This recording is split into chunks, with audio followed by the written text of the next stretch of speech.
अब भारत जोड़ो यात्रा के 4 महीने से ज़्यादा हो गए हैं।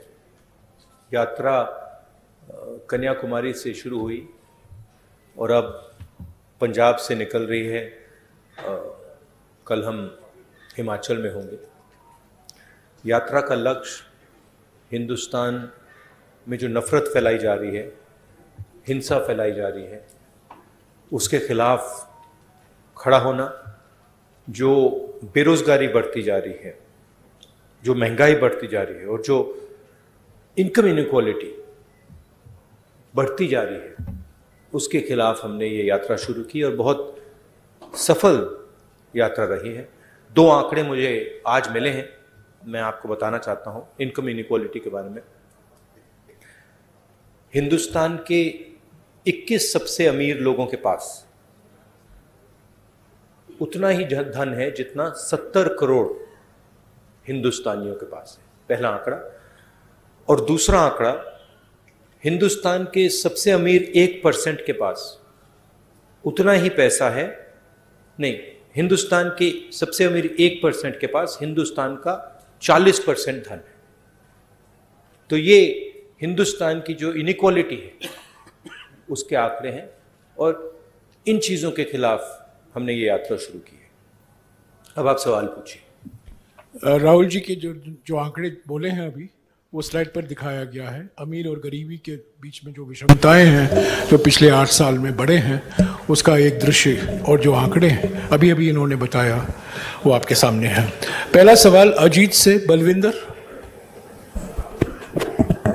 माइक दीजिएगा।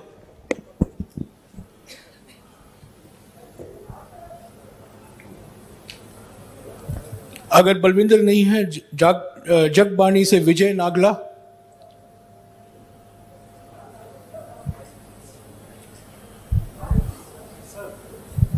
सर 1 मिनट यार, I am going in order, please relax. Sir, जो आपका प्रयास है लोगों को जोड़ने का, वो एक प्रशंसनीय कदम है। और मैं चाहता हूं कि जो ईवीएम पर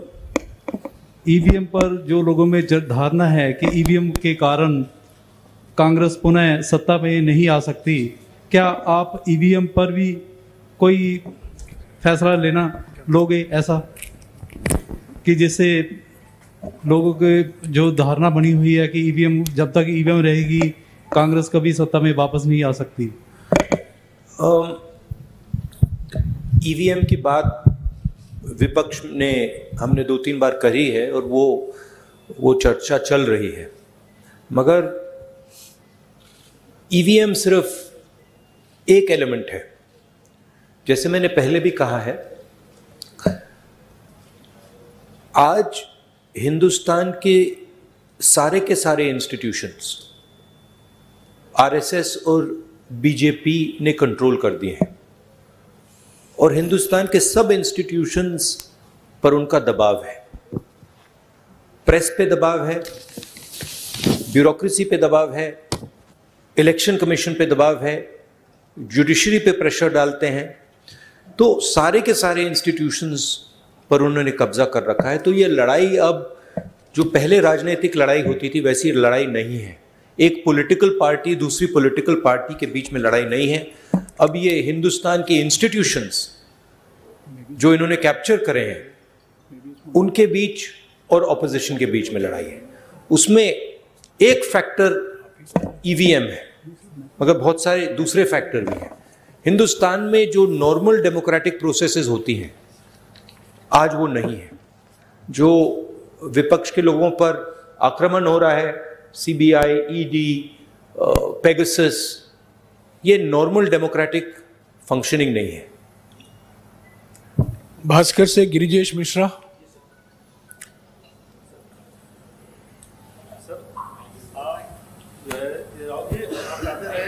यात्रा सियासी नहीं है, नफरत, बेरोजगारी।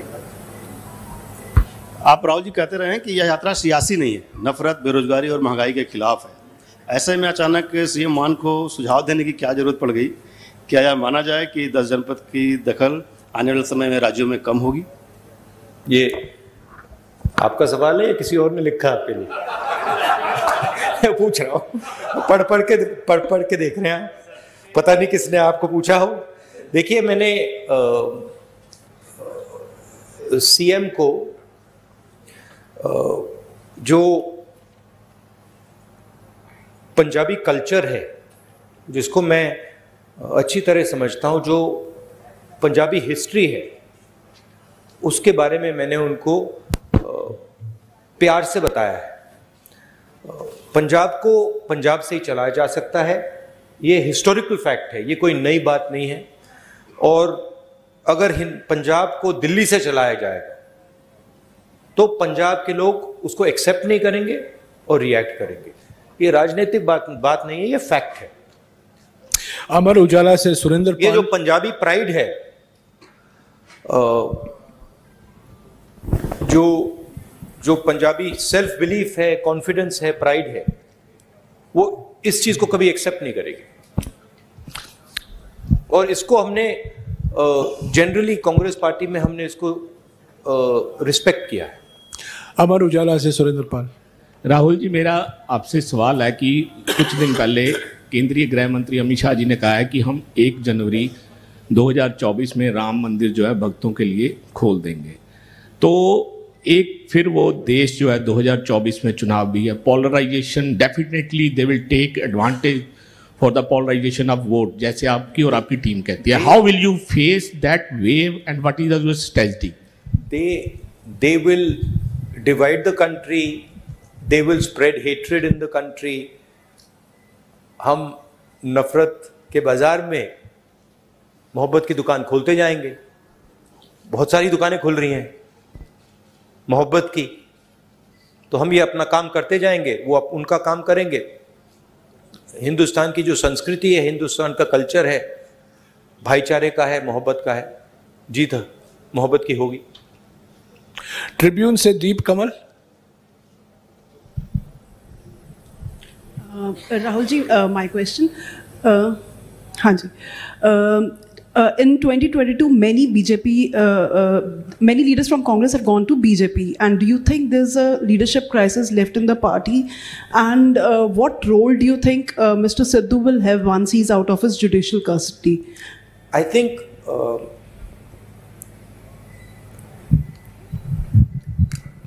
my experience is pretty much anybody who goes to the BJP goes there because of a particular type of pressure. Okay, it's a hidden pressure, you can call it. It is generally a result of, pressure from the CBI, pressure from the ED, pressure from cases, pressure from corruption. So we are quite happy that these type of people are not in the party anymore. And I think as far as the party is concerned, what I've seen on the street is tremendous enthusiasm, extremely dynamic workers, and a mix of senior and young leaders. So what I see in the Congress party is extremely capable leadership all the way from the top to the worker level. So I'm not worried about that. In fact, I'm quite happy that some of the sort of riffraff has gone somewhere else. Hindustan Times से Harpreet Kaur. No supplementary, please, madam. Please sit down. Harpreet Everybody will have a role. Everybody will have a role to play. We are a democratic party. We like to involve all people and function together. Hindustan Times से हरप्रीत कौर नहीं आई है, आई है। हाँ। I want to ask about the security lapses during your yatra. Even today we heard that there was some lapse. What do you have to say about that? What lapse was there today? Somebody came from the crowd? Someone came to hug me. I don't know why you're calling that a lapse. I think the person was, he was checked by the security people. He was a bit overexcited. It's not a problem. It happens quite often. So. The PCC president has already issued a statement on this incident, which you call a lapse. It's not a lapse. Indian Express, Navjeevan Gopal. There's quite a lot of enthusiasm in the yatra. Many people get overexcited, and that was a case where he was a bit extra charged up. So there's no problem. It's happened many times before. I wouldn't call that a security lapse. Indian express से नवजीवन Gopal. Hi. Opposition parties like Akali Dal, they are raising questions on your visit. I mean, they want you to apologize for the 84 thing, Operation Blue Star and riots. What do you have to say on this? Prime Minister Manmohan Singh, on the floor of the House, has made his position and the Congress party's position very clear. Congress President Sonia Gandhi ji has also done that. And I fully endorse what Prime Minister Manmohan Singh ji said, what Sonia Gandhi ji said, and also I have also made my stance abundantly clear in the past. रोजाना spokesman से Charanjit Singh. Sir, किसानों की बात करते हैं. 3 खेती कानून आए, ठीक है, वो वापस ले लिए मोदी जी ने. लेकिन अगर किसानों की आय कम हो रही है, अगर दुगनी नहीं हुई 22 तक, तो आपको क्या लगता है कि किस चीज में समर्था है कि जो किसानों की आय को आगे लेके जा सकती है, और इसका हल क्या था? देखिए, किसानों पर नॉन स्टॉप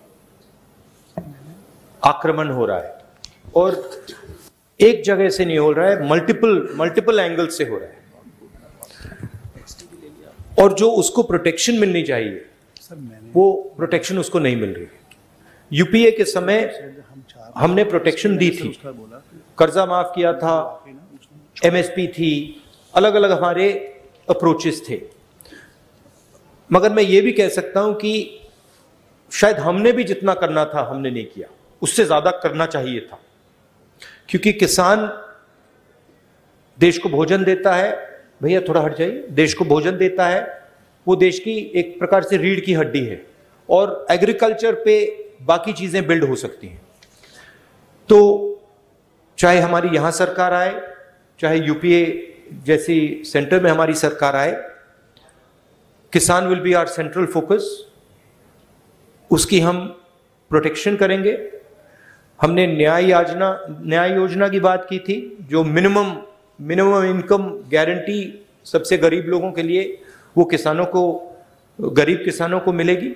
तो हमारा विजन एग्रीकल्चरल सेंट्रिक है, और हम चाहते हैं कि एग्रीकल्चरल सेक्टर में टेक्नोलॉजी जाए, कोल्ड चेन्स बने, एग्रीकल्चरल स्ट्रक्चर में जॉब्स क्रिएट हो. तो हमारी स्ट्रेटेजी का सेंट्रल पीस है. प्राइम एशिया से नंदप्रीत सिंह. राहुल जी, आपने इस यात्रा के दौरान सबसे बड़ा अटैक एक तो बीजेपी पे किया है और दूसरा मीडिया पे किया है. 4th पिलर है डेमोक्रेसी का. इस पे मेरा सवाल ये है कि मान लीजिए कांग्रेस सत्ता में आती है और आप प्रधानमंत्री बन जाते हैं, तो जो ये नेशनल टीवी पे जो आजकल जिसको आप गोदी मीडिया का नाम देते हो, तो उस पे हिंदू मुस्लिम का एक चलता है आपस में, आप बोलते हो कि भारत को बांट रहे हैं वो, तो क्या आप उस पे रोक लगाएंगे? और क्या आप बोल रहे हो कि मीडिया गुलाम है, क्या आप भी उनको अपना गुलाम बना लोगे फिर?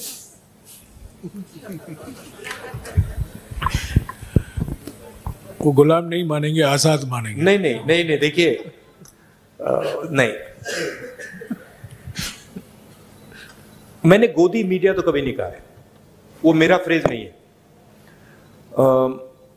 मैं ये जरूर कहता हूं कि मीडिया को कंट्रोल किया जाता है, मीडिया पे प्रेशर डाला जाता है. मैं ये भी कहता हूं कि जो आप जैसे रिपोर्टर्स हैं, आपकी इतनी गलती नहीं है.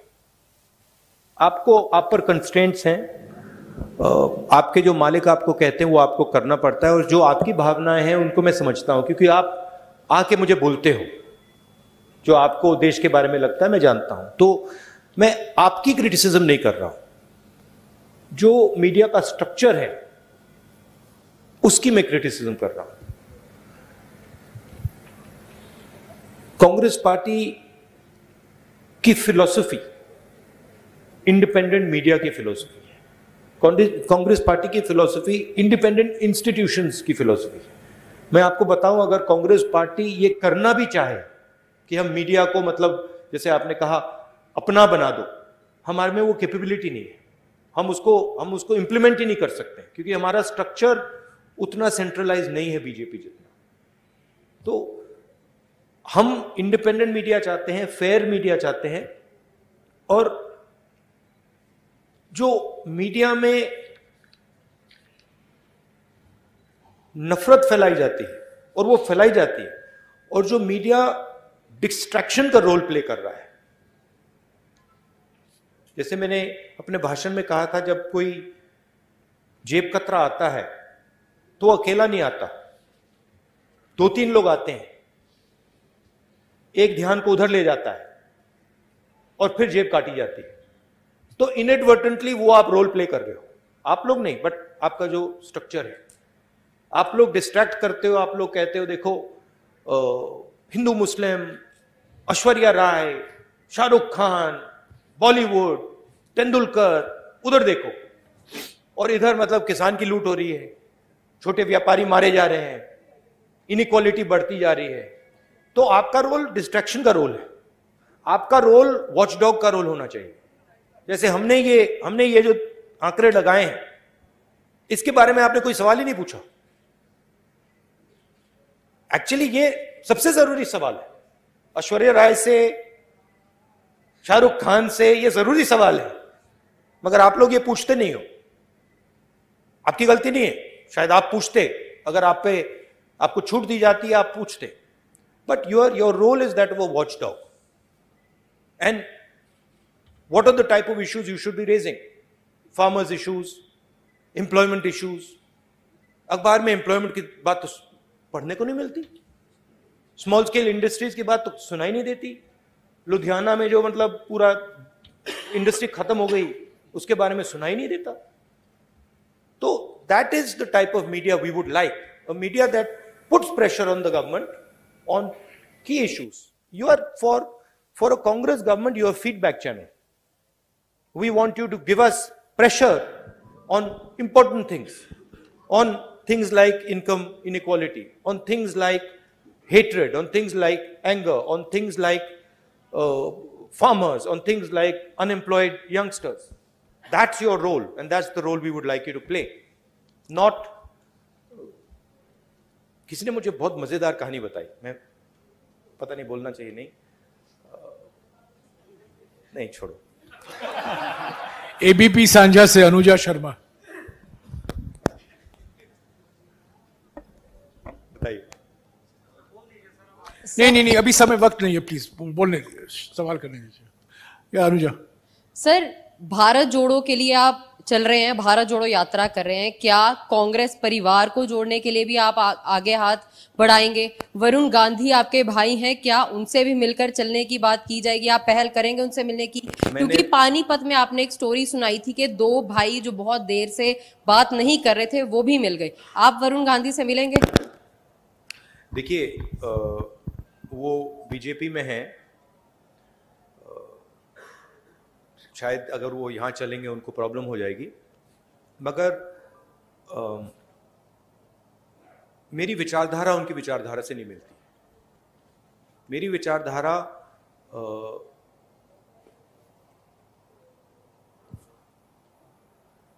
मैं आरएसएस के ऑफिस में कभी नहीं जा सकता। आप मेरा आपको गला काटना पड़ेगा पहले, मैं नहीं जा सकता। और मेरा जो परिवार है उसकी एक विचारधारा है, उसका एक थॉट सिस्टम है, थिंकिंग सिस्टम है। और जो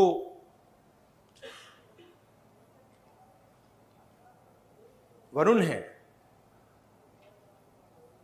उन्होंने एक समय, शायद आज भी, उस विचारधारा को अपनाया और उस विचारधारा को अपना बनाया। तो मैं उस बात को एक्सेप्ट नहीं कर सकता। मैं जरूर प्यार से मिल सकता हूं, गले लग सकता हूं, मगर उस विचारधारा को मैं एक्सेप्ट नहीं कर सकता, कर नहीं सकता, इम्पॉसिबल है। वो अलग रिश्ते होते हैं। बट मेरा पॉइंट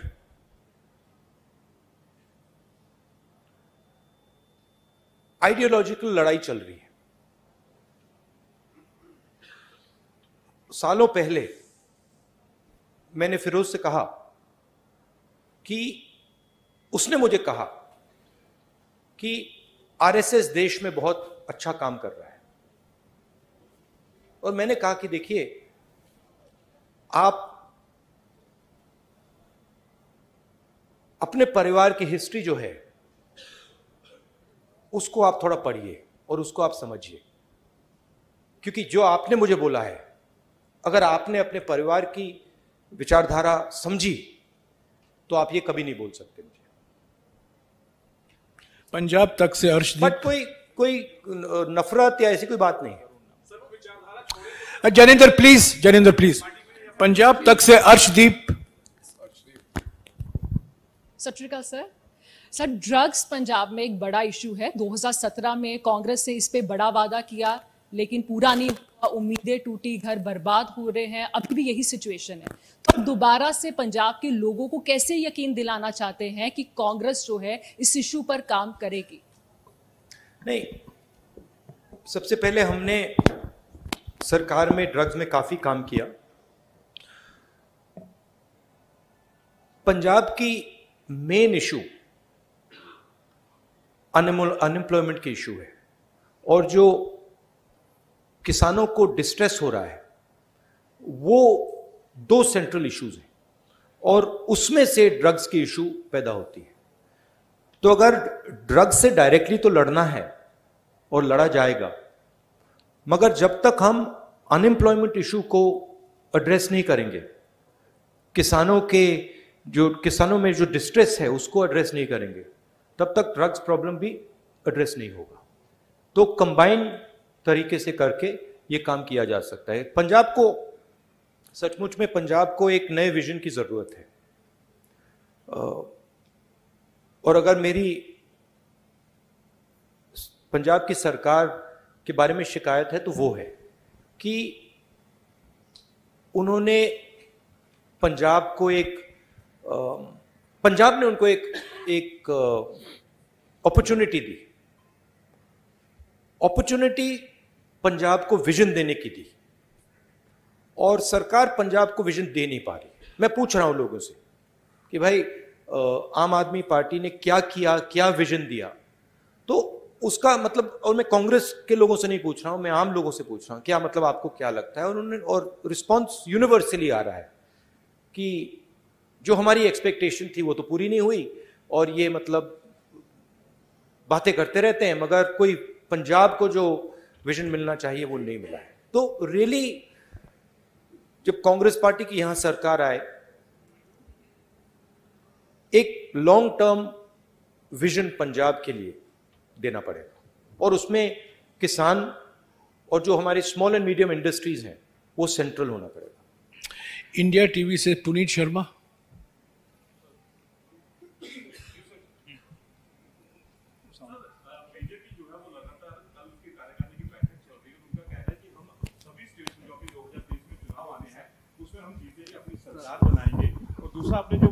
एक सवाल ऑल पार्टी मीटिंग जो आपने बुलाई है, क्या उसमें सभी लोग आ रहे हैं या फिर यूपी की तरह उसमें भी कुछ लोग शामिल नहीं होंगे? नहीं, देखिए, बीजेपी ये तो नहीं कहेगी कि हम सब चुनाव हारेंगे। उनको तो यही कहना है कि हम सब चुनाव जीतेंगे, उनकी तो और कोई चॉइस नहीं है। बट जो देश में माहौल तैयार हो रहा है, जो खास तौर से जो इकोनॉमिक डिस्ट्रेस है, जो अनएम्प्लॉयमेंट है, जो प्राइस राइज है, उससे बीजेपी को जबरदस्त चोट लगेगी। That is abundantly clear. और मैं मतलब निकला हूं, सड़क पे चलकर निकला हूं, मध्य प्रदेश से मैं निकला हूं, बाकी स्टेट से, कर्नाटक से, ये तो क्लियर है कि बीजेपी के खिलाफ काफी गुस्सा है। सनमार्ग से कनिका।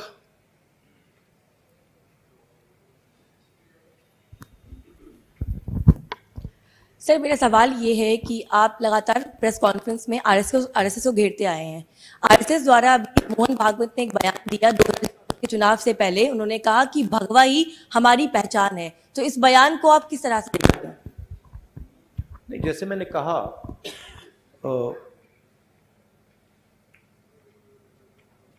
हिंदू धर्म में किसी भी धर्म में नफरत फैलाना, किसी भी धर्म ने ये नहीं कहा है कि भाई नफरत फैलानी है। और हिंदू धर्म पीस लविंग धर्म है, मोहब्बत का धर्म है, जोड़ने का धर्म है। तो वो जो भी रंग अपनाना चाहते हैं अपना सकते हैं, बट जो हिंदू धर्म में लिखा है वो नहीं करते हैं, वो कुछ और करते हैं। क्योंकि हिंदू धर्म में ये नहीं लिखा है कि लोगों को धमकाना चाहिए, डराना चाहिए, मारना चाहिए। हिंदू धर्म में ये नहीं लिखा। तो जो भी रंग अपनाना चाहते हैं अपना सकते हैं, बट जो हिंदू धर्म में लिखा है, और मैंने पढ़ा है, काफी पढ़ा है, वो ये नहीं करते हैं, वो कुछ और कर रहे हैं। न्यूज़ 11 भारत से अमर सिंह।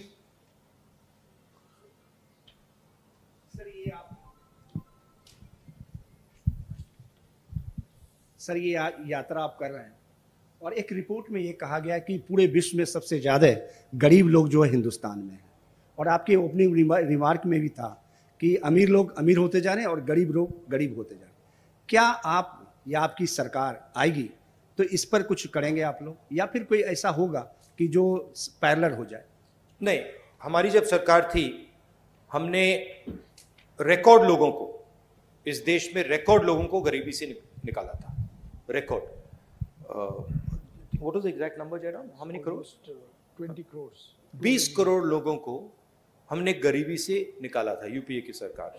उन लोगों को नरेंद्र मोदी जी ने वापस गरीबी में डाल दिया है। तो हमारी पॉलिसीज हिंदुस्तान को इकोनॉमिकली आगे बढ़ाने की होती हैं, मगर हमारी पॉलिसीज गरीब लोगों की रक्षा करने की भी होती है। चाहे वो मनरेगा हो, चाहे वो भोजन का अधिकार हो, चाहे वो जमीनी अधिकरण बिल हो, न्यामगिरी ट्राइबल राइट्स हो, तो हम प्रोटेक्ट करके लोगों को, देश को आगे ले जाते हैं।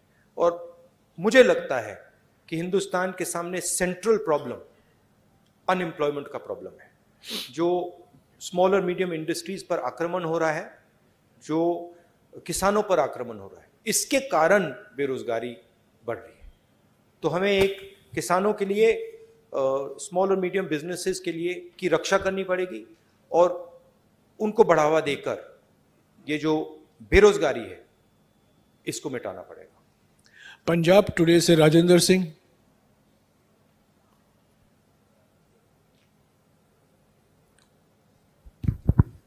नमस्कार जी, मेरा एक सवाल है जी।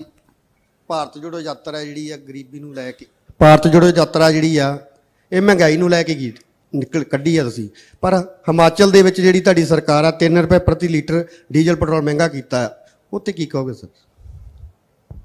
हिमाचल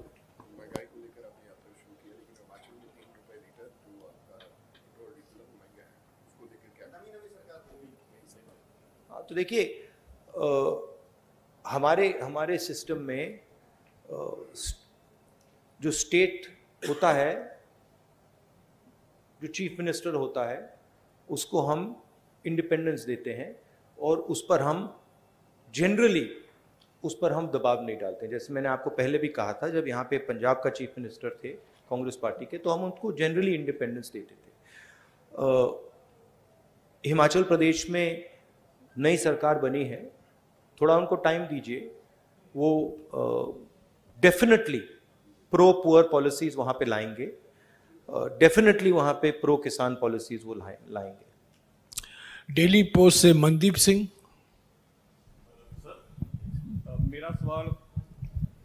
ਮੇਰਾ ਸਵਾਲ ਪੰਜਾਬ ਦੀ ਲੀਡਰਸ਼ਿਪ ਦੇ ਨਾਲ ਹੈ।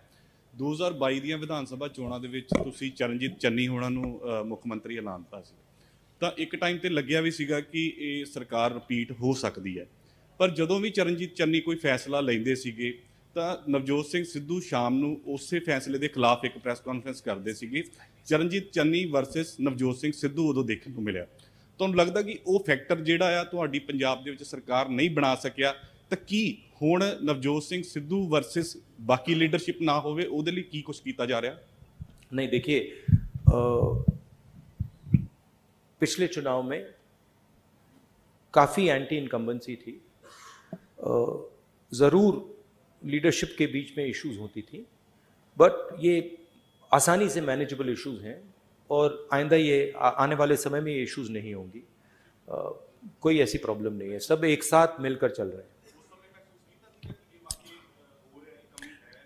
नहीं, वो लीडरशिप में कमी जब आती है जब जनता में थोड़ा प्रेशर बनता है, और इस बात को एक्सेप्ट करना पड़ेगा कि जो पिछली कांग्रेस सरकार थी उसके खिलाफ एंटी इनकम्बेंसी थी, वो सच्चाई है, और उसका नतीजा मतलब आम आदमी पार्टी चुनाव जीती है।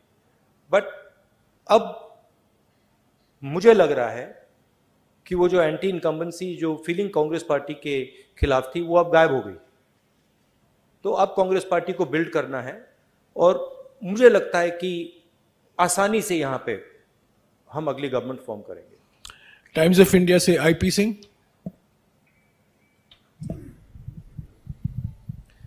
Yeah, Mr. Gandhi, it seemed that you were trying you spoke about Punjab, the Punjabi pride and its history.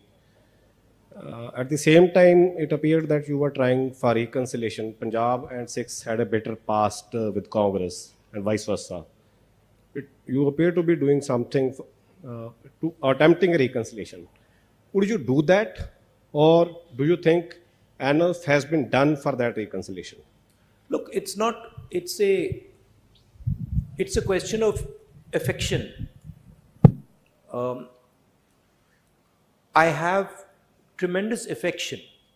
I would even go further than affection and say I have tremendous love and affection for the people of Punjab, and in particular the Sikh community. Okay, so reconciliation is a small word.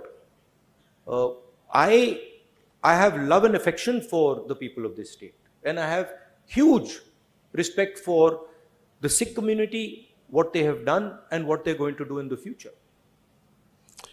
It's an emotional statement, right? I think India would not be India had it not been for the Sikh community. You play a central role here. In many ways, you're a part of the backbone of this country. And that is something that I value tremendously. Newsbeam से Shalu Sharma, please. 5 minutes. Yeah, 5-6 minutes. Hello sir, Shalu Sharma from Newsbeam. Sir, मेरा सवाल ये है कि क्या 3200 kilometre चलने के बाद राहुल गांधी नफरत की दीवार में सेंध लगाने में कामयाब हो पाए?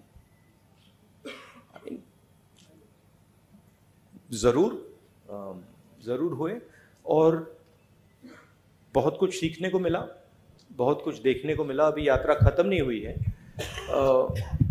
मगर यात्रा तो काफी सक्सेसफुल रही है, और मुझे ये देखकर बहुत खुशी हुई कि इस देश में लाखों करोड़ों लोग जो बीजेपी की नफरत भरी आइडियोलॉजी है उसको एक्सेप्ट ही नहीं करते, और मोहब्बत की बात करते हैं, रिस्पेक्ट की बात करते हैं, भाईचारे की बात करते हैं।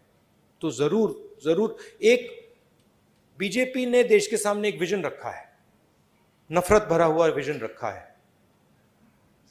यात्रा ने एक और दूसरा विजन दिखा दिया है। यात्रा ने देश को, और देश ने एक्सेप्ट भी कर लिया है कि दो विजन है हिंदुस्तान के, एक नफरत भरा, उसको एरोगेंट, अहंकार से भरा, और दूसरा मोहब्बत का, इज्जत का, रिस्पेक्ट का, भाईचारे का। वो तो क्लियर है, और इस यात्रा ने वो बहुत अच्छी तरह डेमोन्स्ट्रेट किया है। यात्रा में आपको नफरत नहीं दिखेगी। आप चलिए हमारे साथ, आपको कहीं नफरत दिखी? कहीं आपको मतलब किसी को मारते हुए आपने देखा? नहीं, सवाल नहीं उठता। तो 3500 किलोमीटर, 3400 किलोमीटर हम चले हैं, किसी ने कोई हिंसा नहीं की, कोई नफरत नहीं की, किसी ने मतलब एक दूसरे से गलत तरीके से बात तक नहीं की। तो ये एक हिंदुस्तान का छोटा सा एक विजन है, और इसमें से बहुत सारे दूसरे विजन्स निकल सकते हैं। राहुल जी, अभी 3-4 लोग बाकी हैं जो कई प्रेस कॉन्फ्रेंस में आए हैं, उनको मौका नहीं मिला है। जल्दी उनको हम मौका दे दें 5-6 मिनट में। मैं पहले बुलाऊंगा शमिन जॉय, डेक्कन हेरल्ड से। This is regarding Mohan Bhagwat's remarks in an interview recently. He said it is natural for Hindus to be aggressive because they have been in a war for over 1,000 years, and that Muslims should abandon the narrative of supremacy. How do you see these kind of remarks? No, just repeat what you said, the first part.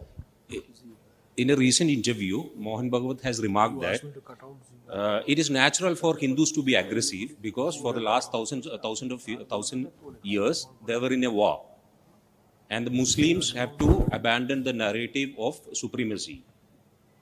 Right. So, what is your take on that? I don't know which Hinduism he's quoting. I've never heard this. I mean, I've read the Gita, I've read the Upanishads. I've never heard this that Hindus should be aggressive. Hinduism is all about observation, about self-observation, about understanding the self, about humility, about compassion. I have not read this. I don't know what he's talking about. Maybe he's not read these books. Maybe this is some other idea that he's picked up. But I have not read that, even Lord Ram felt compassion for Ravan. Even Lord Ram, when Ravan was dying, Lord Ram was gentle, was loving, was affectionate. So I don't know where this gentleman is getting these ideas. They're certainly not Hindu ideas. They are RSS ideas. They're not Hindu ideas. जी से अनमोल Gulati. Thank you Jairam जी। राहुल जी, पंजाब के अगर मुद्दों की बात की जाए तो पानी का मुद्दा पंजाब का ऐसा है जो काफ़ी लंबे समय से जिस पे सिर्फ सियासत हुई है। एसवाईएल के मुद्दे पे पंजाब के मुख्यमंत्री ने एक सॉल्यूशन दिया था, वाईएसएल। तो क्या आपको लगता है वाईएसएल जो की है ये सही सॉल्यूशन है? एंड एक छोटा सा साथ में एक सप्लीमेंट्री नहीं होगा छोटा सा? These are extremely complicated matters that are not to be discussed lightly in a press conference like this. The aim of this press conference is Bharat Jodo Yatra, and these are attempts at distracting the narrative, and I'm not going to respond to it. Sir, आपके दस्तार पे Soni Mishra from the Week, आपको जवाब मिल गया। Soni Mishra from the week.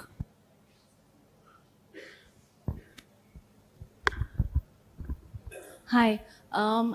The yatra is about to reach its culmination, so I wanted to ask you, changed you and your party? I don't know.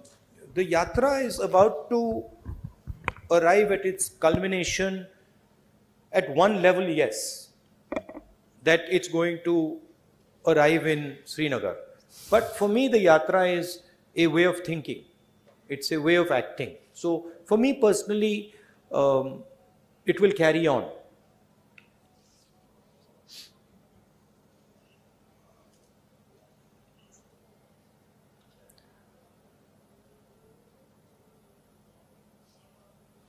For me, walking across this country has been an extremely humbling experience. It's one thing as a politician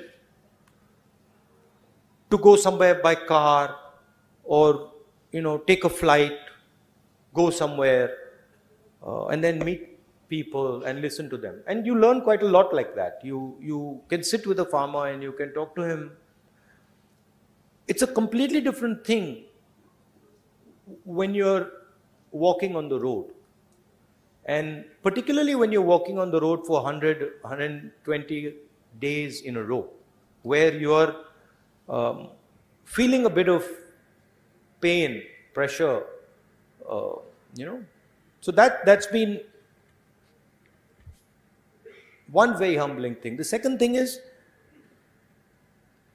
when you're walking, you see the difficulty that people in India face. Farmers face, unemployed youngsters face, laborers face, small and medium businesses face. And the thing that has amazed me is the amount of resilience our country has. I just cannot even believe the amount of strength and resilience that our people have. The other day I made a statement that, I don't think the West can take on the Chinese.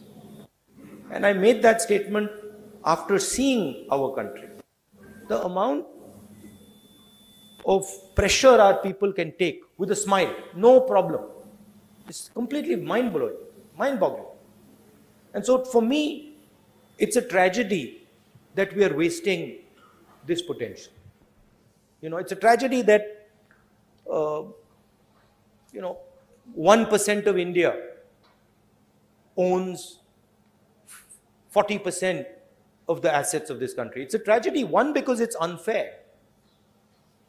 But two, because you're stifling the growth of this country. I met so many small and medium business owners. And I ask them a question always. I'm like, listen, tell me something. Do you think you can become a 1,000 crore business or a 2,000 crore business or a 10,000 crore business? All of them say, no, it's impossible. We can't do it. Why not? We don't have the connections to do it. We simply cannot enter the political space. Doors are closed for us. We can't do it. There's an acceptance. But you can't build India like that. You can't, 20 people are not going to be able to build India. You need 10,000, 20,000, 30,000 solid business people to build this country. So we are heading into an accident. It's pretty clear. We are heading into an accident on the employment front. We are heading into an accident with the Chinese. We are heading into an accident on multiple fronts.